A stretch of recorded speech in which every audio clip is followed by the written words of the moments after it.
Ho ho ho and merry early Christmas, and welcome to a special What If video.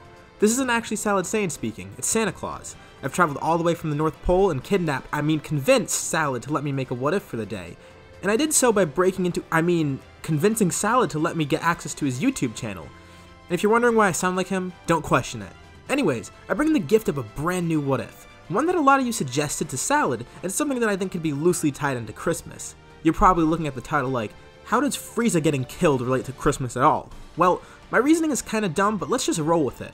The events of Namek take place on December 24th, which is, you guessed it, Christmas Eve. And if you're watching this by the time this video is released, that's tomorrow. So happy anniversary of the Namekian genocide.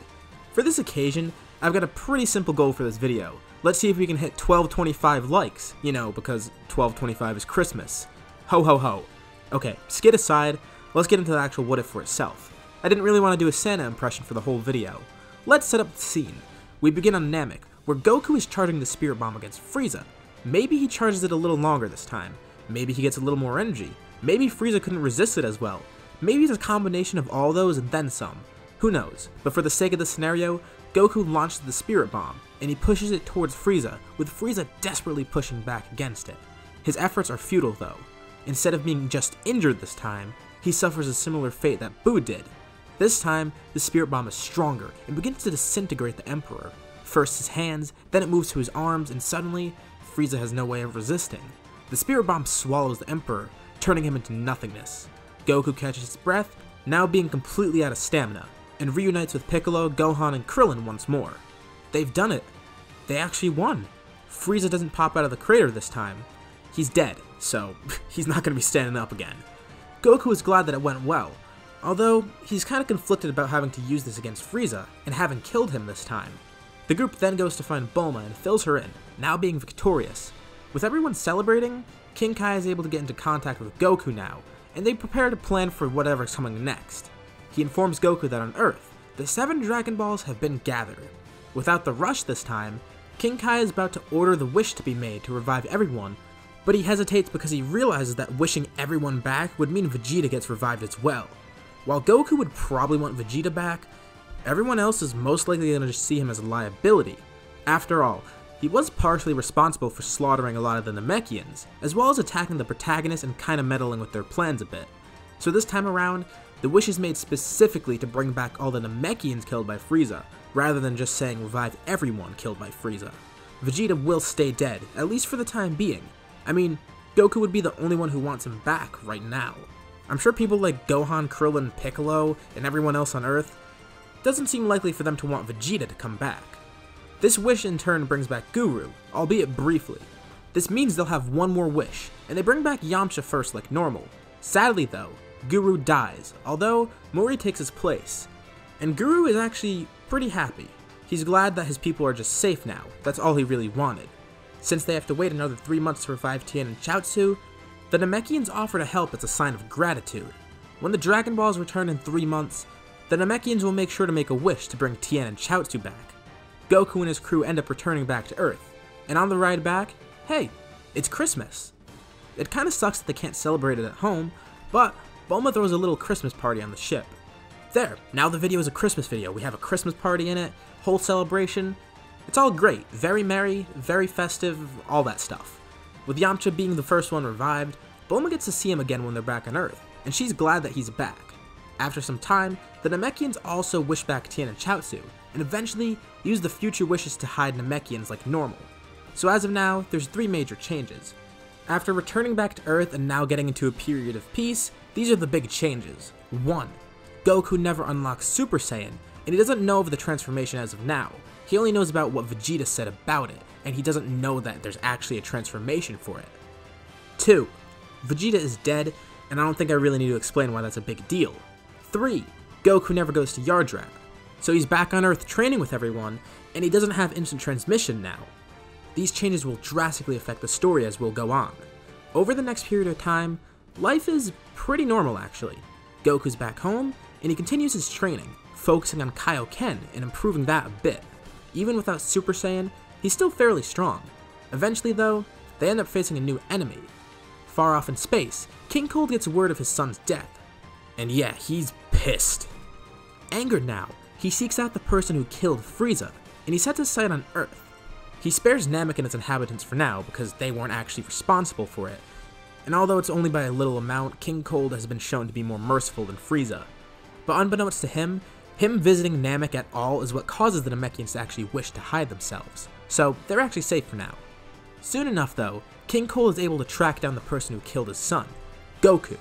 After about the same time frame, King Cold is able to arrive on Earth and makes himself known. A group of fighters arrives on the scene, with Goku at the forefront. They're all ready to fight, with Goku heading in first. In Kaioken times 20, he's able to actually hold King Cold off for a bit, and he can now push his Kaioken to times 40 for brief periods of time, but it's very draining. The thing is, that's like 80% of the power of a Super Saiyan's multiplier, which is times 50, but the massive stamina drain at higher levels of Kaioken is a big issue. It's enough for now though, but Goku and his friends all take a decent beating from King Cold. King Cold's pretty amused to see the power of everyone here, but he still doesn't even need to transform yet. Suddenly though, he feels a sharp pain shooting up through his body, and for no apparent reason, he splits into two. Everyone is confused, and then quickly, King Cold then gets chopped up into a bunch of pieces, and incinerated by a boy with golden hair. It's Trunks. That's kinda weird. Where's Frieza? Why is Goku here early? It's odd, but Trunks doesn't question it right now. Maybe they killed Frieza and his timing was a bit off. Trunks introduces himself to everyone, and then talks to Goku like normal. The conversation comes as a shock to the both of them, because Trunks reveals first that he's the son of Vegeta and Bulma. Goku doesn't really know what to say to this, but he has no choice. He obviously knows who Vegeta is, and he tells Trunks that Vegeta has died. Trunks is speechless, and then asks what went wrong. Goku explains what happened on Namek, and then that gets Trunks to realize. He asks Goku if he knows about Super Saiyan either, and Goku's confused. He remembers what Vegeta said about it on Namek, and apparently Goku's already a Super Saiyan. But no, he doesn't actually know what Trunks is referring to when he talks about a transformation. This is kinda bad. It gets him to put 2 and 2 together, and it's pretty apparent now that this is an alternate timeline, and not actually the past in his timeline. Meaning anything he does here won't have any lasting effect on his timeline. But Trunks can't focus too much on that stuff right now. He thinks about it, but ultimately, he does decide to still help Goku out and give him the medicine. Trunks wouldn't really just be one to ignore that. Even though he realizes that it won't affect his timeline, he does want to help out. He can at least save this one. Just like my other scenarios, I'm gonna assume Goku still gets the heart virus. It's never confirmed if he got that from Yardrat, and it's likely he could have got it elsewhere. He did live in the woods like an animal after all as a kid, so it's not unreasonable to assume that he got it from that. But Trunks has a new goal now for Goku. He tells Goku about Super Saiyan, and knows how he might be able to achieve it. All he knows is that it could be achieved through sadness or anger, and it's something that Goku might be able to do if he experiences one of these. But obviously Trunks doesn't know how, and he can't really stick around long and teach it anyways. Not like he even knows how to teach that kind of stuff either. Curious and wanting to learn more, Goku asks how Trunks achieved it, and Trunks explains what happened in his timeline. He tells Goku about how Gohan was his master, and when Gohan died in the future, that's how it happened. Gohan was also far stronger than Trunks, and was a Super Saiyan as well. This resonates with Goku, hearing that while everyone else died, Gohan was able to survive somehow, and was able to train Trunks, only to die while trying to save the Earth as well. Goku will remember this, and he thanks Trunks as Trunks heads off. The mood is a lot more somber this time around. Now he has a new task. He must unlock Super Saiyan and prepare for the androids. Piccolo of course heard all this, and they keep the thing about Trunks being Vegeta's son a secret. That would be kinda weird to tell Bulma because, well, she's back with Yamcha now. I mean, without Vegeta around, Yamcha came back into Bulma's life, and he's a changed man. At least, it seems like he is. The two of them worked out their differences and they're back together now. And things seem kinda serious this time. But that doesn't matter right now. They need to train. Remembering what Trunks said, Goku looks to Gohan and knows that he must train Gohan as well. With what he heard about future Gohan, he knows how valuable of an asset Gohan will be here, just like he does normally. But hearing about the actual power of him gets Goku to realize that yeah, he really needs to whip Gohan into shape and unlock the potential that he's been seeing in him. They could seek out the androids beforehand, but the group still decides to wait like normal, and if they feel their training hasn't been very beneficial, then they'll decide to actually go and seek out the androids before they're awoken. Now, the 3 years of training begin for the Z Fighters. Goku purely is working right now to access Super Saiyan, and it's a little tough, but after about a year, he is able to unlock it.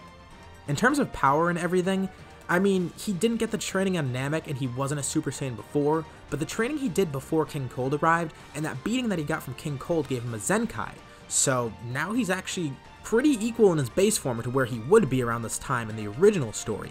By extension, that would mean that Goku is as powerful as he was in the original story once he gets Super Saiyan.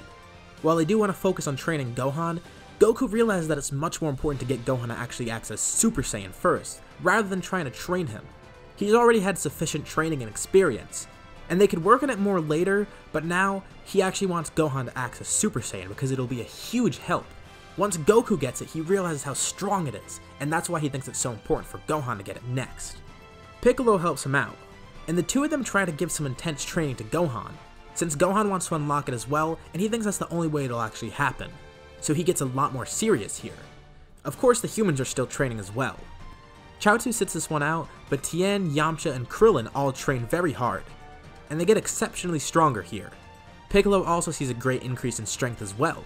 Now, I'm going to actually leave something up to a poll for you guys, which now that I think about it, I haven't really done in a while. Given the new training that they're doing for Gohan, do you guys think Gohan will access Super Saiyan during this time? I'll have a poll linked at the top of the video, so be sure to vote yes or no on that, and let me know what you guys think and why you think so. This is where we'll leave off for now. So what did you guys think of this scenario, and how do you think it'll go in the future? Which option did you vote for on the poll, and why was that? Anyways, if you liked the video, be sure to drop a like. Let's see if we can hit the goal of 1225 likes, and then I'll continue with another part. And if you haven't already, be sure to subscribe if you want, as well as hitting the bell icon for notifications about future parts of this What If, or any other videos I make on my channel. Thank you all for watching, and if you're watching in late December when this video comes out, well, Merry Christmas! Happy Holidays, Happy New Year, all that stuff. I hope you all have a great end to your year, and thank you all for watching. I'll catch you all in my next video. And, ho ho ho, I guess. Now it's time for me to change out of the Santa costume.